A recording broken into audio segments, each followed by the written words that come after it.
Bonjour à tous, bienvenue dans le nouveau webinaire ici consacré aux moyennes mobiles. On va commencer par définir l'indicateur, comment construire une moyenne et les différents types de moyennes mobiles qui existent.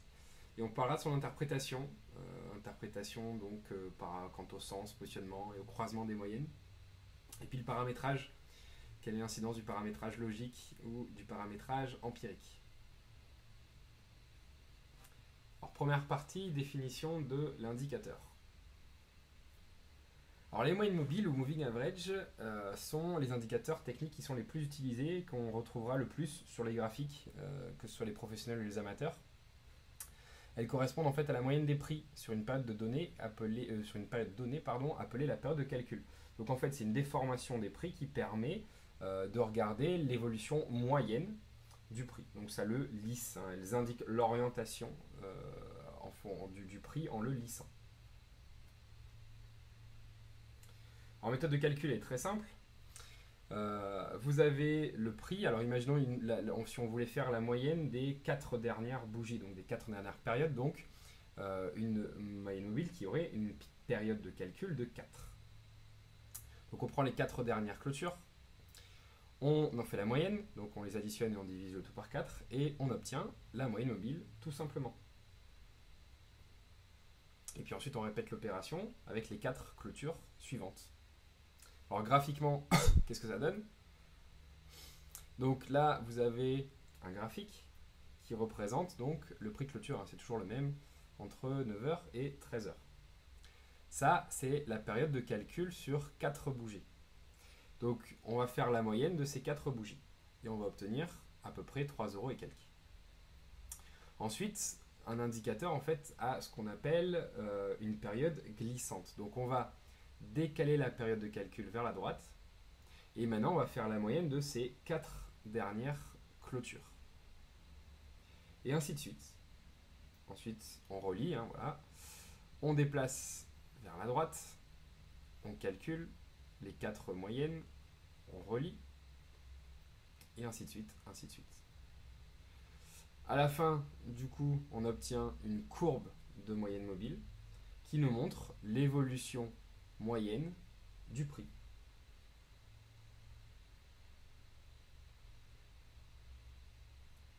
Et c'est donc cette moyenne mobile que l'on va étudier aujourd'hui.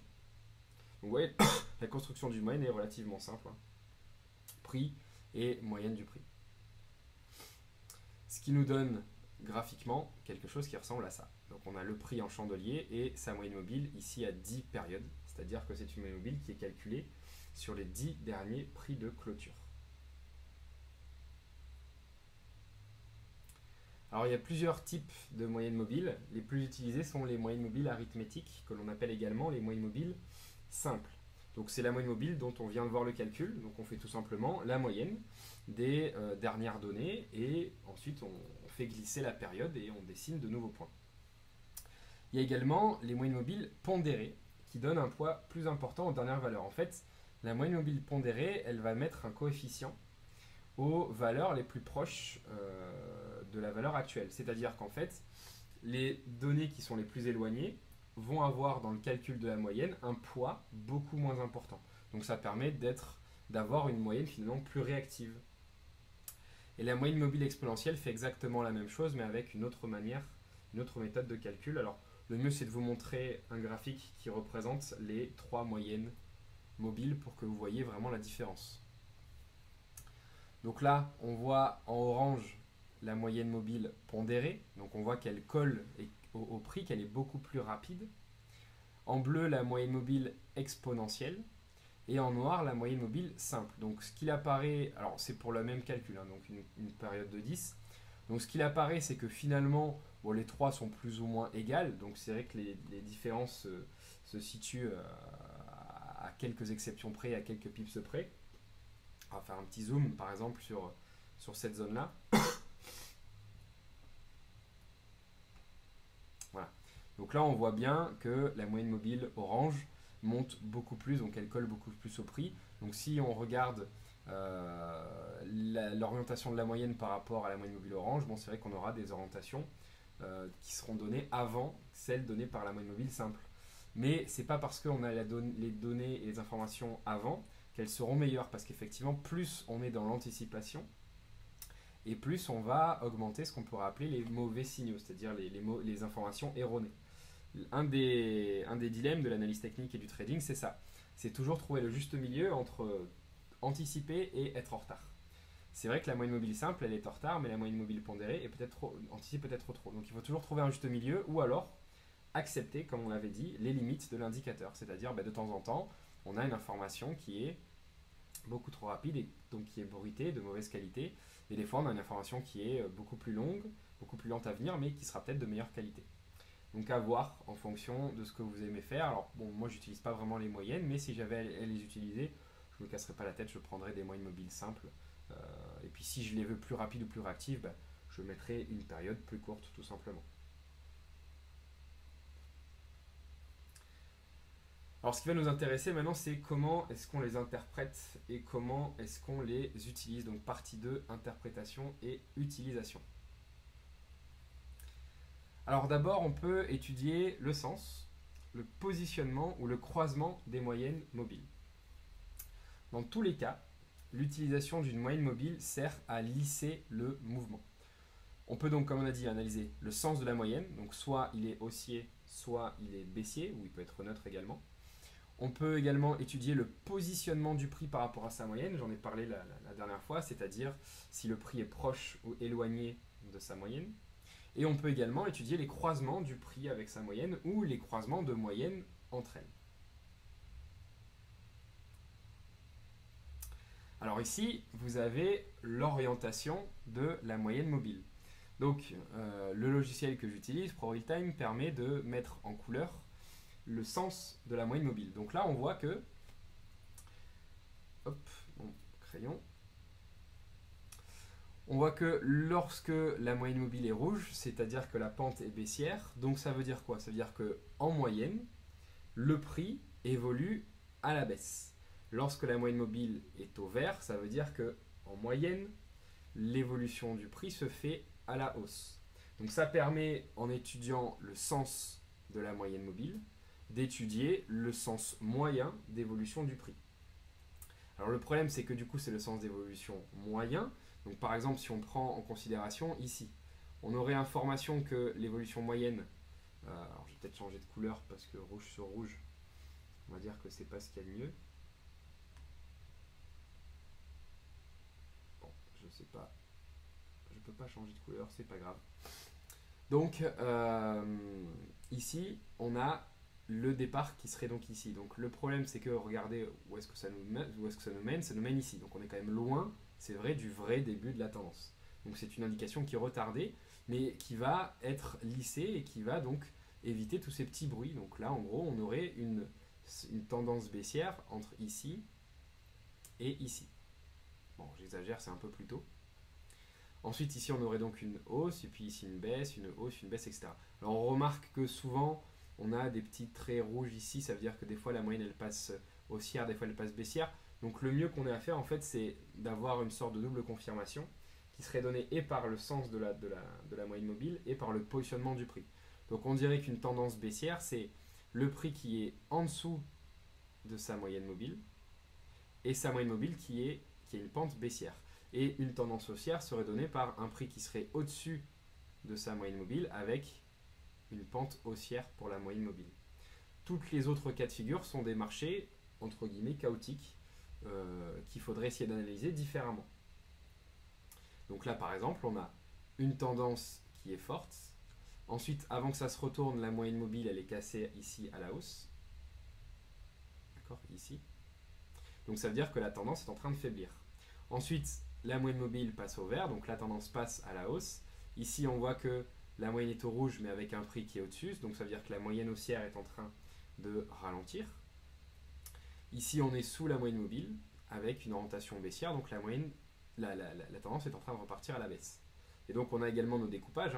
Tendance baissière, tendance haussière, tendance baissière, tendance haussière, tendance baissière, tendance haussière, tendance baissière, etc., etc. Les indications sont fiables et donnent l'orientation moyenne du marché. Alors, autre exemple, Là, pareil, on a donc une tendance qui est haussière, ici, une tendance qui est baissière, ici, et également ici. Et puis, je vous ai montré donc des fois des marchés qui sont un peu chaotiques. Donc, regardez là, par exemple. Donc, au début, ici, on a une tendance haussière, tout se passe bien. Là, on passe en dessous, donc la moyenne reste verte, et puis ici, on passe au rouge. Le problème, c'est qu'on passe au rouge qu'à partir de là, donc il faut penser, il faut regarder, hein, ça nous amène tout en bas du mouvement. Et donc, à partir de là, on aurait une tendance baissière qui va être de faible durée. On va repasser au-dessus, puis repasser en dessous, repasser au-dessus. Bref, toute cette zone-là, elle est bien compliquée parce que les indications données par la moyenne, quant au sens du mouvement, sont à chaque fois de trop courte durée. Alors, pour rappel, c'est parce que sur l'unité de temps supérieure, on a une tendance qui est neutre. Et qu'est-ce que je vous avais dit? Quand on a une tendance qui est neutre, les indications données sur l'unité de temps juste en dessous sont toujours beaucoup moins fiables. Alors après, il ne s'agit pas ici d'un signal de trading. La moyenne, dans son interprétation sur le sens, doit juste donner le sens du marché. Et après, vous avez deux possibilités. C'est soit vous tradez contre le sens du marché, soit vous tradez dans le sens du marché. Donc trader contre le sens du marché, ça reviendrait en fait à attendre que l'écart entre la moyenne et le prix soit important, puisque à un moment donné, il faudra qu'il y ait un retracement. Et suivre, donc ça veut dire on attend en fait que le prix monte d'une certaine manière par rapport à sa moyenne, et arriver à un certain seuil, arriver à un certain niveau, on commencerait donc à tenter de vendre, en fait pour jouer les rebonds. Alors je vous déconseille de le faire au début d'un mouvement, essayez d'attendre peut-être une première correction, donc une première pause, qui est donc ici. Je vais la mettre ici. Voilà. Ne tradez jamais la première, si vous faites du contre-tendance, et commencez à trader à partir de la deuxième. Donc essayez de vendre ici, essayez de vendre ici, essayez de vendre ici. Pareil ici, pour la tendance baissière. Ne prenez pas la première, par contre essayez de prendre la deuxième. Bon là ici on n'est plus trop dans la tendance. Là pareil, n'essayez pas de prendre le premier signal, par contre ici, vous pouvez essayer de le prendre. D'accord? Donc si vous faites du contre-tendance, ne prenez jamais, encore que là, on pourrait dire que la première pause est ici, ne prenez jamais la correction de la première prise de bénéfice. Essayez de prendre la deuxième, la troisième, et plus vous avez de correction, et plus vous avez de chances que votre stratégie fonctionne bien si vous faites du contre-tendance. Donc, la moyenne mobile, le sens et le positionnement peuvent vous donner des informations sur les stratégies de contre-tendance. Après, il faut voir comment rentrer, comment gérer le trade, ça c'est encore autre chose. Mais là, l'idée c'est, vous vous rappelez, on différenciait stratégie, analyse, etc. Donc là, la stratégie serait comment je fais du contre-tendance. Il nous faut une tendance donc, qui est donnée par la moyenne mobile, et puis ensuite on regarde le nombre de corrections, donc le nombre de pauses, etc. etc. Ou si on veut suivre le sens, on se positionnerait sur des plus petites unités de temps. Par exemple, si ça c'est du H1, on irait à partir du moment où la tendance elle est haussière, ou ici la tendance elle est baissière, ou ici la tendance haussière, etc. Ne chercher que des signaux acheteurs. Donc par exemple, on parlait des signaux de compression. Mais si vous allez voir sur les plus petites unités de temps, ici vous avez donc peut-être un biseau qui est haussier, là vous avez un fanion, hein, on parlait du chartisme la dernière fois, là vous avez un drapeau, hein, vous vous rappelez, contre la tendance. Là pareil, là vous avez une figure de compression. Là pareil, vous avez un rectangle. Là vous avez un biseau. Bon, ça c'est l'habitude qui me fait les voir comme ça, etc. etc., etc. Là pareil, vous avez, alors là c'est plutôt une figure d'expansion en fait. Bref, vous pouvez marier le chartisme dont on a parlé la dernière fois avec par exemple l'utilisation de l'orientation pour les moyennes mobiles. D'autres exemples, les exemples sont à foison, donc là pareil. Là on voit que les indications sont très très bonnes. Alors pourquoi? Parce que la tendance de l'unité de temps supérieure elle est baissière. Donc là, vu que la tendance de l'unité de temps supérieure est baissière, les tendances baissières sur cette unité de temps là sont beaucoup plus importantes que les tendances haussières. Rappelez-vous tout ce qu'on a vu sur Do, etc. Il faut que toutes les leçons que je vous donne là soient s'imbriquent en fait elles-mêmes dans votre tête. Et voilà, on a parlé, là par exemple, ce serait les tendances moyen terme, donc il faudrait regarder ce qui se passe à plus long terme. Et ce qu'on a dit, c'est que si on avait dit que les tendances à long terme et les tendances à moyen terme, si elles allaient dans le même sens, c'est que les mouvements étaient beaucoup plus violents. Là voilà, regardez, si là on a la tendance à long terme qui est baissière, et là les tendances à moyen terme, regardez quand elles baissent, elles sont énormes. Quand la tendance à moyen terme monte, elle est toute petite à chaque fois. Donc pareil, ça donne de super indications pour un bon trading. Bon, je viens de me rendre compte que c'est le même graphique que le premier, mais c'est pas grave. Voilà, d'autres graphiques. avec de forts mouvements là pareil. Donc là on voit une sorte de grosse épaule tête-épaule. Donc là on est sur un marché où le marché supérieur, donc la tendance supérieure est en train de ralentir, ça on peut le remarquer par les sommets qui sont de moins en moins hauts, etc. Et on a des tendances ici qui sont vachement intéressantes. Donc essayons d'interpréter tout ça avec ce qu'on a vu jusqu'à maintenant. Alors il faut avoir quand même une bonne vision, hein. Il faut comprendre que là, l'unité temps supérieure, il y a une épaule ici, une tête ici, et une épaule qui est en train de se former. Donc l'épaule qui est en train de se former, on la connaît à partir de là. Donc l'idée c'est de trader uniquement à la hausse pour l'instant, et donc on ne va pas trader la baisse ici. Cette baisse là, on ne va pas la trader. Par contre, une fois qu'on voit que l'épaule est en train d'être mise, on sait que la tendance supérieure est en train de se retourner. Donc la tendance baissière qui est ici, on sait qu'elle va être vachement intéressante. Et donc on va pouvoir la trader. Et pareil, on va essayer de rentrer à l'intérieur. Donc là, regardez, on a une petite figure de compression ici. Voilà. Je ne sais pas si on voit bien. Sur une plus petite unité de temps. Par exemple, sur une unité de temps sur du 1 heure ou sur du M30. Et donc là, on essaie de prendre le biais vendeur. D'accord ? Dernier exemple. Là, c'est un marché chaotique. Donc on a une tendance haussière au-dessus qui se transforme ensuite dans un petit range, qui baisse puis qui remonte, bref, des mouvements qui restent quand même amples. Et l'indicateur moyenne mobile donne de très bonnes indications. Alors c'est clair que des fois, les indications ne sont pas bonnes, mais il ne faut pas voir les choses à court terme, il faut voir les choses à long terme. Dernier exemple pour la route. Alors là, on a un marché en range sur l'unité de temps supérieure, sauf que c'est un range qui est très ample, très ample. Donc du coup, on a des mouvements qui sont très amples et donc des tendances qui sont également amples. Pareil, on donne l'orientation et la position de la moyenne mobile, donc le prix est au-dessus de la moyenne mobile. Là, le sens est haussier, donc la tendance elle est forte. Si le prix est en dessous de la moyenne mobile alors que le sens de la moyenne mobile est haussier, alors ça signifie que la moyenne, la tendance est faible. Par exemple, le cas qu'on a ici. Là, regardez là. Bon, ça dessine mal, dommage. On a donc une orientation haussière verte et tout d'un coup le prix passe en dessous. Ça veut dire quoi? Ça veut dire qu'en gros, sur la tendance moyen terme ici, elle est en train de fléchir. Donc soit on va prendre une entrée à moyen terme, soit on va arrêter de trader la hausse de cette tendance et on va plutôt s'intéresser aux contre-tendances. C'est-à-dire qu'on va plutôt essayer de vendre le sommet qui est ici par exemple. Encore un exemple. Voilà, là on a beaucoup plus de données. Donc on voit que les indications sont quand même bonnes. Même si, encore une fois, de temps en temps, c'est pas tip top. Si vous conjuguez l'orientation et le sens, vous avez déjà fait un très très gros pas dans votre trading. Et ensuite, il faut aller sur des unités de temps plus petites pour essayer donc de chercher des setups de trading, soit dans le sens de la tendance, comme on a dit, soit contre la tendance. Comme je vous ai dit, attendez au moins une pause, une correction de la tendance et commencez à trader la deuxième ou la troisième vague pour ceux qui veulent faire du contre-tendance. Encore une image, je ne me rappelais pas en avoir mis autant. Alors là, on a les croisements des moyennes mobiles. Donc je vous entoure les différents croisements qu'il y a. Alors moi, j'appelle ça les imbroglios. Je trouve que le mot est plus cool que croisement. Alors en fait, qu'est-ce que c'est? C'est une moyenne mobile à court terme, ici en jaune, qui croise une moyenne mobile à plus long terme, ici en bleu.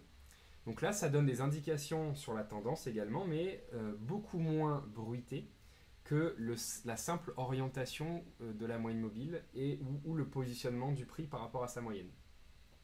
Donc c'est une autre approche de la moyenne mobile. Je préfère à la limite la première approche, parce que là, ce qu'il y a de bien, c'est que la première approche est beaucoup plus simple, je trouve. Bon là, celle-ci vaut aussi son pesant de cacahuètes, hein, c'est une très très bonne approche. Alors ici, en fait, la force de la tendance, elle est donnée par le fait que le prix soit en dehors des deux moyennes mobiles ou soit à l'intérieur. Par exemple, vous voyez plein d'exemples dans lesquels donc le prix est au-dessus des deux moyennes mobiles et des fois le prix rentre dans la moyenne mobile à court terme. Donc quand la moyenne mobile rentre dans la moyenne mobile à court terme, ça veut dire que le prix, la tendance est en train de décélérer. Et que donc après ça, si le mouvement repart, vous pourrez peut-être commencer à trader contre la tendance, hein, pour essayer de faire du contrarien, ou alors vous essayez de faire du suivi tendance depuis le début et quand on est entre les deux moyennes mobiles, il va falloir chercher une entrée à plus ou moins moyen terme. Donc il faudrait faire un trading à court terme lorsque le prix est en dehors des deux moyennes mobiles. C'est-à-dire, par exemple, imaginons que ce soit l'unité de temps de référence. C'est l'unité de temps qui nous montre la tendance à long terme. Quand le prix évolue au-dessus des deux moyennes mobiles, on va chercher des entrées, par exemple des setups, sur l'unité de temps la plus basse. Donc les entrées à court terme. Quand le prix est à l'intérieur des deux moyennes mobiles, on va plutôt chercher des entrées à moyen terme, donc sur l'unité de temps de moyen terme. Donc par exemple, on pourrait étudier le chartisme sur la plus petite unité de temps. Imaginons que ça soit du journalier. La plus petite unité de temps serait le M30. Donc quand le prix évolue au-dessus des deux moyennes mobiles, je vais chercher du chartisme sur du M30. Quand par contre le prix évolue entre les deux moyennes mobiles, je chercherai plutôt du chartisme sur du H4. Les croisements peuvent également donner des signaux d'entrée. Donc par exemple, quand vous avez un croisement de moyenne mobile, ce qu'on appelle un golden cross pour coller à une espèce de nomenclature, vocabulaire de l'analyse technique, ou un def cross pour les croisements à la baisse. Donc voilà, ça peut donner des indications, ça peut donner des signaux. C'est des signaux qui sont très en retard, très retardés, donc je préfère plutôt attendre que le croisement ait lieu, que le mouvement évolue et ensuite rentrer, soit comme je vous ai dit dans le sens de la tendance, soit de temps en temps faire un peu de trading contrarien, puisqu'encore une fois, la logique des marchés veut qu'à chaque mouvement en tendance, il y ait un mouvement de repli. Donc voilà d'autres exemples avec d'autres croisements. Donc là on voit de magnifiques tendances. Donc ça c'est un graphique en journalier. Donc imaginez là, le premier cercle à gauche. Si vous avez décidé de trader uniquement le sens de la tendance depuis le début, là vous avez je ne sais pas combien de semaines voire de mois pendant lesquels vous ne faites que vendre, que vendre, que vendre et vous encaissez, vous encaissez, vous encaissez. Donc pareil, là on peut voir qu'il y a des endroits où la tendance elle est forte. C'est lorsque ici en fait, lorsqu'on est sous la moyenne mobile jaune, et les zones dans lesquelles le prix est dans une situation de faiblesse, comme ici, comme ici. Là pareil, le prix ici est dans une situation forte, situation de faiblesse, situation forte, situation de faiblesse. On ne peut pas trader de la même manière un prix qui est dans une situation forte et un prix qui est dans une situation de faiblesse. Alors on voit que des fois les croisements donnent de mauvaises indications. Là, par exemple, c'est ce qu'on appelle ici un non-croisement. En fait, c'est un croisement, mais le marché ne part pas à la baisse et se retourne et va à la hausse. En fait, qu'est-ce qui s'est passé? La baisse a été très violente, ce qui a créé le croisement sur les moyennes mobiles, et ensuite le marché reprend des couleurs et recroise à la hausse. Alors, je vous avais dit qu'il faut comprendre ce qui fait un signal quand on trade avec des indicateurs. Donc là, le croisement, c'est quoi? C'est un mouvement à court terme, qui va influencer fortement donc la moyenne mobile à court terme. C'est-à-dire qu'un mouvement de retournement sur 10 bougies va influencer notre moyenne mobile à partir de si la moyenne mobile est calculée sur 20 bougies. En fait, si vous voulez, pour qu'un indicateur commence à vraiment bouger, il faut que le prix fasse une réaction sur au moins la moitié de sa période de calcul. Donc si c'est une moyenne mobile, là par exemple c'est une moyenne mobile à 10 périodes. Si le prix sur 5 périodes, donc sur 5 bougies, fait un gros mouvement, ça va pouvoir commencer, je crois que c'est même plus que 10, ça doit être 15. Donc on va dire 20. Voilà. Si le prix fait un mouvement sur 10 bougies, ça va commencer à faire bouger la moyenne mobile à courte période. C'est-à-dire qu'elle va peut-être commencer à se retourner. Donc si par contre la moyenne mobile à longue période, par exemple, je sais pas moi, 30 ou 50, elle ne va être influencée que par un mouvement de moins 25 bougies. Donc si on a un mouvement très violent, très court sur 10 bougies, et un mouvement sur 50 bougies qui est plus ou moins identique, ben on va avoir ce qu'on appelle des croisements. Donc les croisements, en fait, c'est une différence de volatilité, une différence de nervosité entre le mouvement à court terme et le mouvement à moyen long terme. Et ensuite, le croisement dure tant que finalement le mouvement se poursuit. Et puis ensuite, quand on a pareil un gros changement de mouvement à court terme qui va croiser le mouvement à long terme, ben là on change de tendance.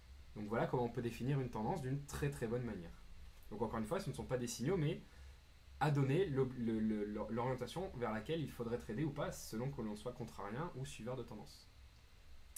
Là, pareil, de très très bonnes indications. Donc là, on voit quand même que la tendance est assez lissée par l'utilisation des moyennes mobiles. Elle est plus facile, je vous disais que les indicateurs sont plus faciles d'utiliser que par exemple un graphique brut comme ce qu'on aurait avec la théorie de dos. Donc c'est parfait pour du swing, c'est parfait pour du suivi de tendance. Autre exemple monumental aussi ici. Voilà. Des énormes tendances. Ça pareil, c'est du graphique journalier. Alors même si de temps en temps les tendances restent courtes, c'est pas grave. Dites-vous que si vous entrez sur du court terme, l'idée c'est que vous allez pouvoir gagner de l'argent même si la tendance long terme est très courte. D'accord? Parce que là, par exemple, chaque bougie fait une journée, mais si vous tradez dans le sens baissier de la journée, ça fonctionne. Donc voilà, pour savoir comment interpréter les moyennes mobiles, soit en fonction du sens, soit du positionnement du prix, soit du croisement, ou les trois en même temps. Vous pouvez également regarder le sens quand il y a un croisement des moyennes mobiles. Alors l'approche que moi je préférais, comme je l'ai dit, ce serait plutôt sens plus positionnement. Maintenant, c'est vrai que celle-ci, pour du plus long terme, elle est pas mal. Alors après, vous pouvez toutes les conjuguer. Par exemple, vous pourrez utiliser la tendance à long terme avec des croisements pour lisser encore plus les mouvements, et les tendances à court terme plutôt avec le sens plus la position. N'oubliez pas d'utiliser toujours au minimum 2 unités de temps. Ça, on l'a vu dans la théorie de Do. Alors, il existe d'excellentes techniques, mais vraiment d'excellentes techniques basées sur les moyennes mobiles en multi-unités de temps. Alors, elles sont étudiées dans la partie aller plus loin quand on parle du multi-time frame. Et la technique en elle-même, si elle vous intéresse, on l'enseigne au sein de DMT. C'est la formation Swing Trading. Donc, ça permet en fait de prendre des positions en swing sur du long et moyen terme, voire court terme. C'est pour essayer de suivre les tendances. En se basant sur la moyenne mobile et les moyennes mobiles, le chartisme. Donc vous pouvez le trouver vous-même avec un peu de travail, etc. Là vous avez un exemple avec les 3 graphiques qui sont assez évocateurs, je trouve.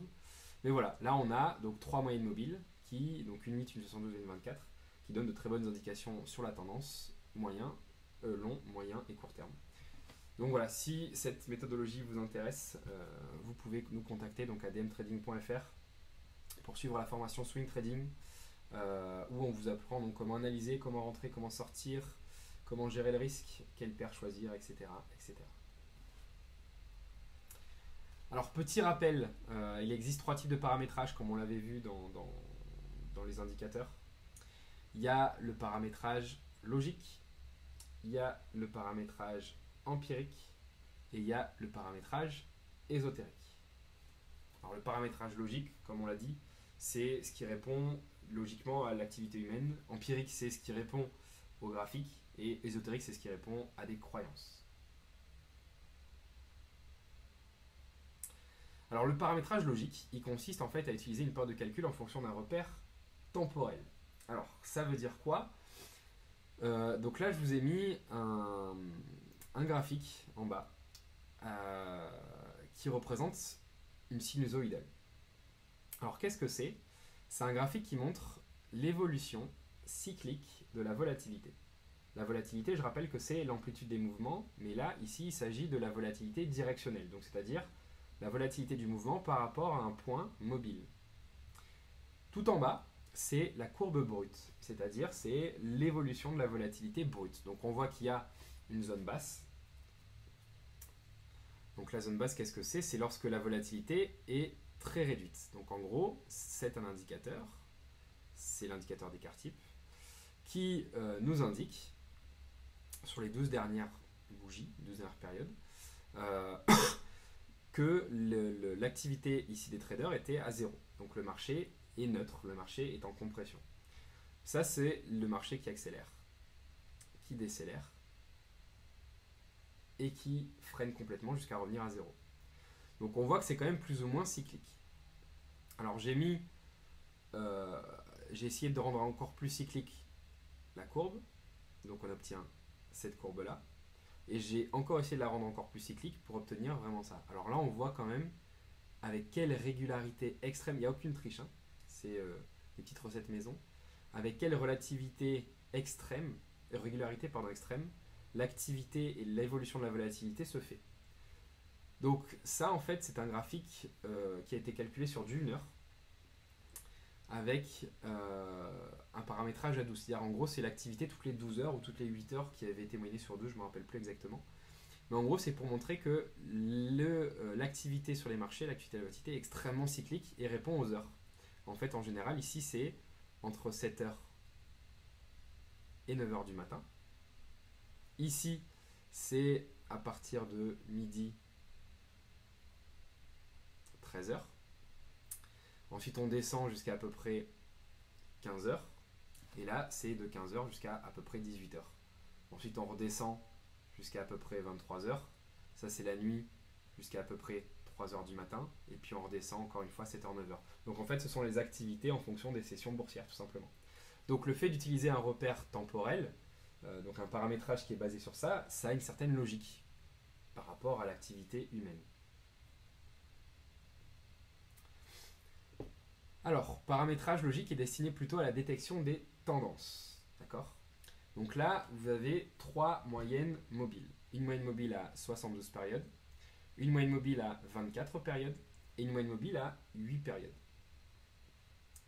Alors tout ça, c'est dessiné sur du H4, du H1, pardon, c'est marqué en bas. Donc le 8, ça représente l'évolution sur les 8 dernières heures, le 24 sur les 24 dernières heures, donc les jours, et 72, c'est sur donc les 3 derniers jours. Alors, vous avez, on a étudié dans la leçon dans le chapitre juste avant, comment analyser le sens, le positionnement, les croisements, etc. Donc là, j'ai retenu les croisements avec 3 moyennes mobiles. Et donc, on va avoir plusieurs cas possibles. Soit on a le prix et les moyennes mobiles qui ont une pente haussière, donc qui évoluent à la hausse, par exemple. Donc, on a un croisement entre la plus grande, donc la 24, et la 72. Et dans ce cas-là, on a une tendance de fond, baissière ou haussière, par exemple.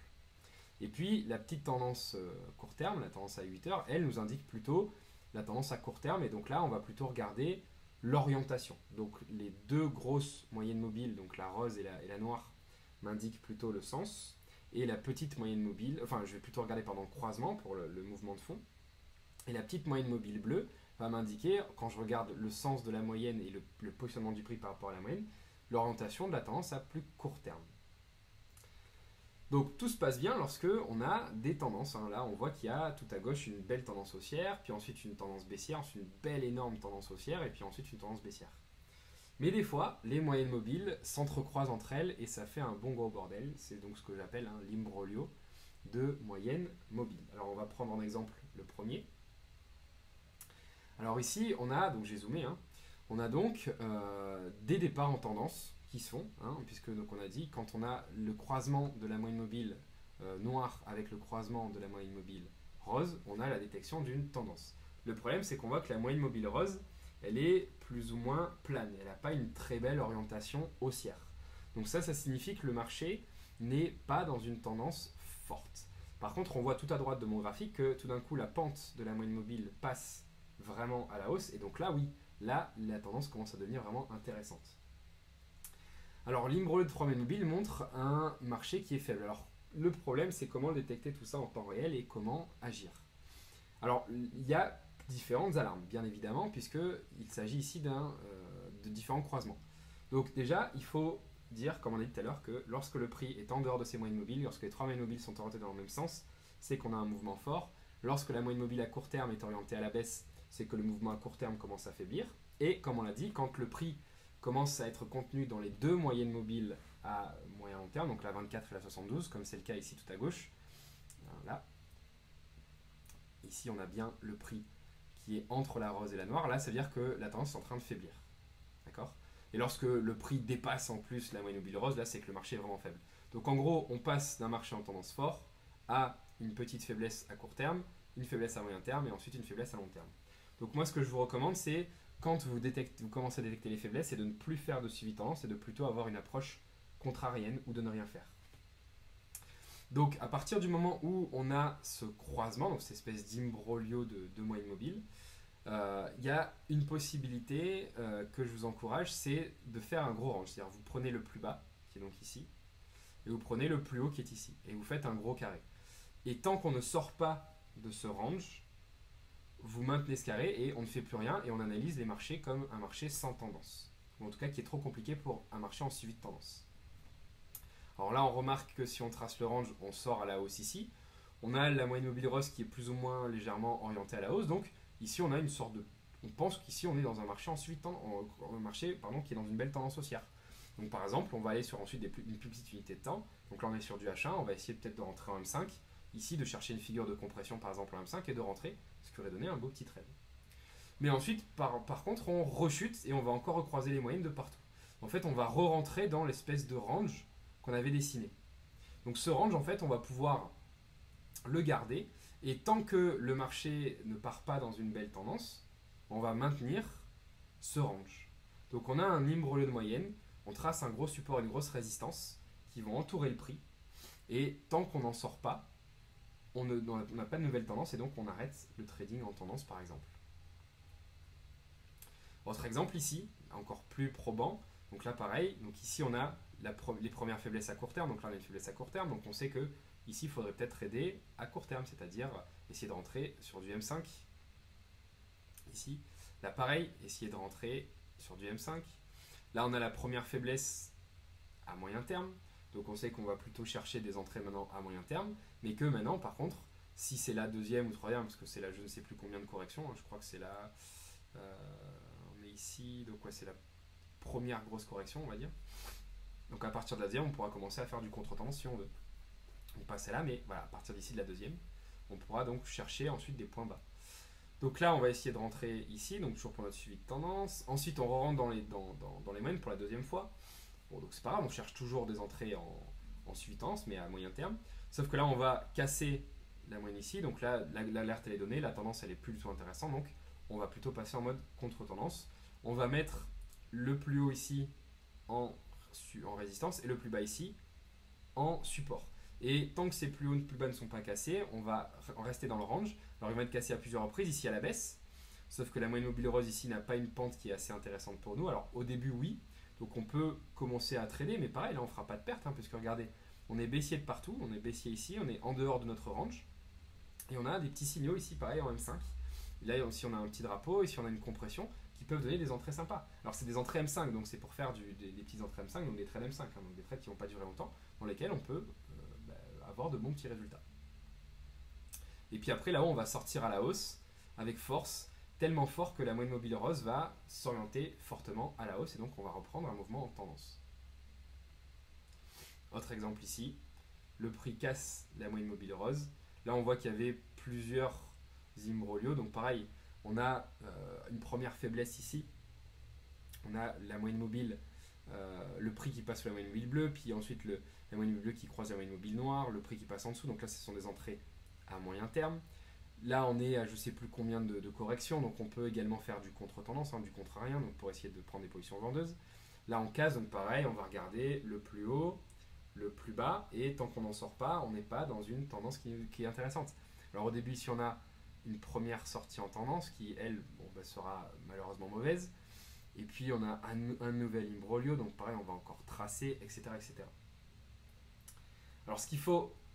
Ah, j'ai plus assez de carrés, bon, ce qu'il faut retenir en fait de tout ça, c'est quand on a les trois moyennes mobiles qui commencent à s'intriquer l'une de l'autre, c'est l'alerte générale, panique générale, il faut attendre que les marchés redeviennent plus faciles à interpréter. Donc en général, quand vous commencez à avoir ces croisements-là, il vaut mieux rester sur la touche, ou en tout cas changer de stratégie, et avoir plutôt une stratégie contrarienne ou une stratégie de range. Et le résultat, la tendance elle est forte. Donc ça c'est avec un paramétrage logique. Autre exemple ici, avec les croisements des deux moyennes mobiles. Donc ça c'est les moyennes mobiles à court terme. Donc quand on a les croisements des deux moyennes mobiles, donc la bleue et la noire, là par contre c'est pour nous indiquer que la tendance elle est toujours là, mais que les entrées qu'il va falloir choisir, donc le chartisme par exemple, devra être utilisé sur un horizon moyen terme.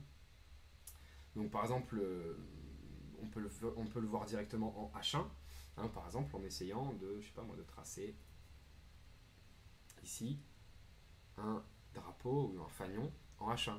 Là pareil, on a l'imbroglio, donc on va par exemple essayer de tracer. Donc là on voit que par contre on a une figure d'expansion, donc ce ne sera pas très bon pour notre trading comme vous savez. Les expansions, vaut mieux éviter, vaut mieux trader plutôt les compressions ou d'autres figures. Donc en gros, à chaque fois qu'on a un croisement avec les trois moyennes mobiles, on arrête tout. Par contre, quand on a juste les deux moyennes mobiles à court terme qui se croisent, on va plutôt trader, par exemple, sur du H1, donc chercher un moyen de rentrer dans le sens de la tendance.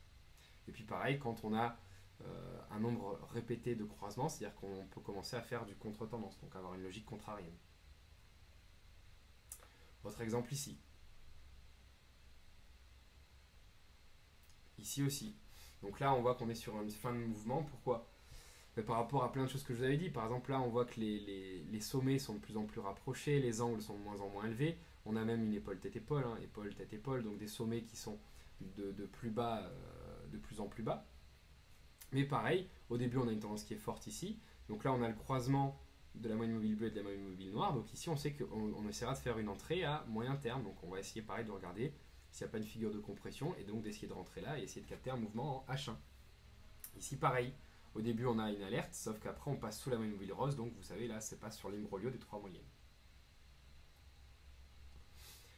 Ici aussi, on va chercher des entrées directement en H1. Des entrées à moyen terme. Ici c'est complètement chaotique. On a donc des irruptions au milieu, donc entre les deux moyennes. Donc là, on va chercher des entrées à moyen terme. Pareil, hein, on va tracer des drapeaux. On voit que les sommets, ici et ici, sont pas très espacés, donc c'est que la tendance, quand même, est en danger. Là, on voit même une petite épaule tête-épaule à court terme, hein, sur des petits graphiques ici. Et puis ensuite, on a les croisements ici avec le prix et la moyenne mobile longue, donc la moyenne mobile rose. Donc après, on met les plus hauts et les plus bas pour essayer de filtrer. Donc là, pareil, au début, on peut le prendre. Alors moi, ce que je vous conseille, c'est d'utiliser quand même également la technique de l'escalier, c'est-à-dire quand vous avez une entrée ici et que l'entrée d'après est plus basse, il vaut mieux ne pas la prendre. D'accord ? Ne prenez à chaque fois les entrées dans du suivi tendance que si à chaque fois elles sont plus hautes que les précédentes. Par contre, voilà, on a une correction, deux corrections, donc on sait qu'après, on va plutôt peut-être avoir une logique contrarienne et essayer de vendre le marché. Ici, pareil, on a des entrées, donc là, à moyen terme, donc pareil, on trace, on cherche des compressions, des trucs comme ça. Et en bas, pareil. Alors, comme on remarque, cette manière de voir les choses fonctionne bien tant que la tendance est en place. Et puis, quand on est sur les fins de tendance, c'est là où on va commencer à faire des pertes. C'est là où ça va commencer à être plus difficile. Et c'est là où il faut commencer à penser également à la gestion du risque, à la gestion des positions et à ce qu'on appellerait l'avantage statistique.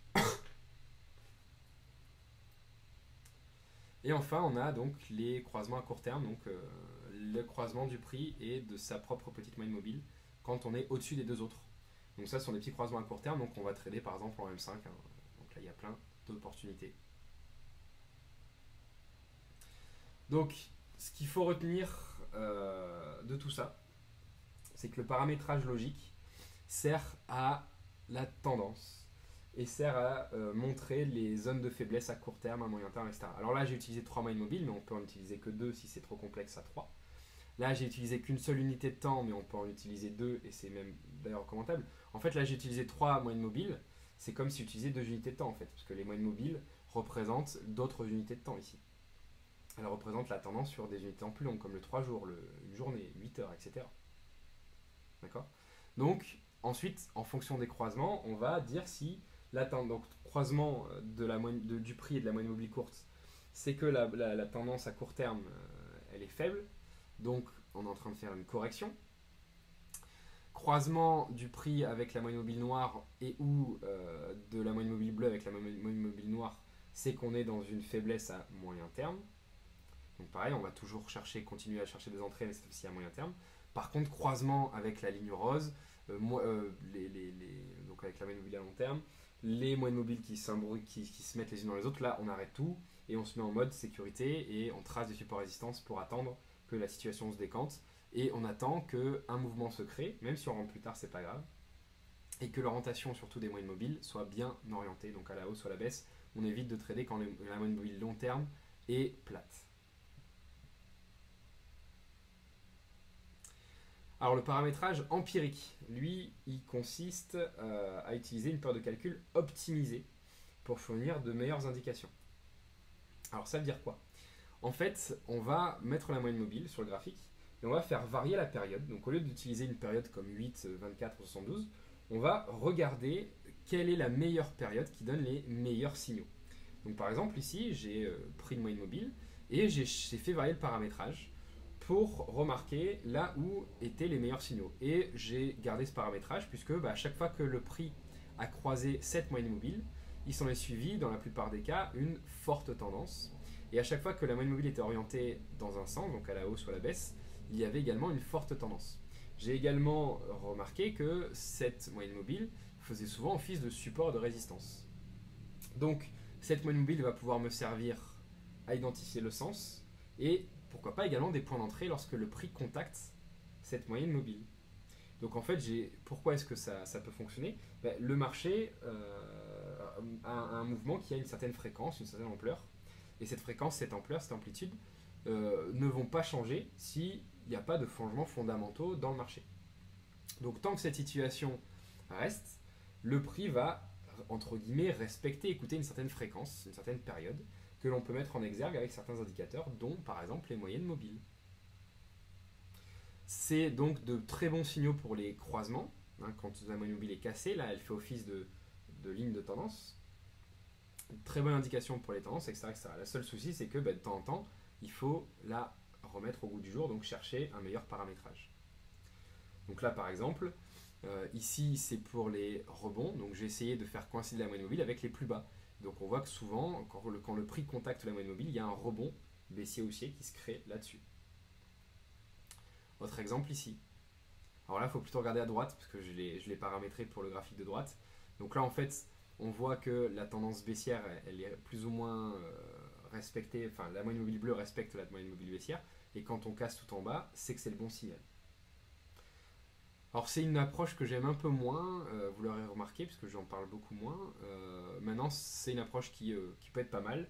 Le souci, c'est qu'en fait, il faut toujours changer le paramétrage, et du coup, c'est un travail constant, et une remise en question beaucoup trop constante. Et donc je préfère quand même la première utilisation des moyennes mobiles, c'est-à-dire le paramétrage logique. Alors après la suite, il n'y a que votre imagination qui est votre limite, parce qu'il existe plein de possibilités. Là je vous ai par exemple mis en exemple les moyennes mobiles high-low. Alors c'est les moyennes mobiles qu'on utilise nous pour nos robots, parce qu'on a différents robots, des robots semi-automatiques, pour pouvoir trader quand on travaille quand même en journée. C'est-à-dire qu'en fait, le robot est basé entre autres sur cette moyenne mobile là, et donc en fait on le paramètre le soir en disant ben voilà, je veux prendre que les entrées à la hausse, que les entrées à la baisse. Le robot analyse le journalier, le H4, et en fonction de la stratégie choisie par le trader, et donc des paramétrages qui sont rentrés dedans, le robot va donc prendre des positions. Donc la moyenne mobile high-low, c'est simple, c'est une moyenne mobile qui, au lieu d'être calculée sur la clôture, est calculée sur les points hauts, et une autre moyenne mobile qui, au lieu d'être calculée sur la clôture également, est calculée sur les points bas. Ce qui nous donne un canal de moyenne mobile qui lisse encore plus l'évolution du prix, et du coup qui limite encore un peu les mauvais signaux.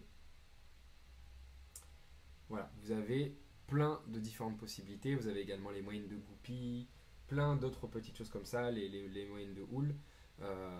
Donc c'est l'imagination et votre recherche sur internet qui feront le reste. Donc la seule chose qu'il faut retenir de ce webinaire sur les moyennes mobiles, c'est que la meilleure utilisation à mon sens, c'est tout ce qui est croisement, sens, orientation. Qu'il ne faut pas que ce soit trop compliqué. Par exemple, l'approche que je vous ai présentée avec les 3 moyennes mobiles, bon, c'est vrai que là c'était une petite formation gratuite, donc on n'est pas non plus rentré dans tous les détails. Bon, c'est une approche qu'on peut étudier, qu'on étudie dans la formation Swing par exemple, mais ce qu'il faut retenir, c'est ce qu'on a vu au début, surtout le positionnement et le sens. Comme vous voyez, ça donne quand même des indications qui sont très fiables, qui peuvent être exploitées très facilement et qui peuvent s'avérer donc très rémunératrices. Donc les moyennes mobiles ne sont pas un indicateur pour rentrer, d'accord? Ce n'est pas un indicateur de timing, c'est un indicateur qui donne le sens et qui peut également indiquer les zones de force et de faiblesse. Et en parlant de force et de faiblesse, on va parler des indicateurs de momentum.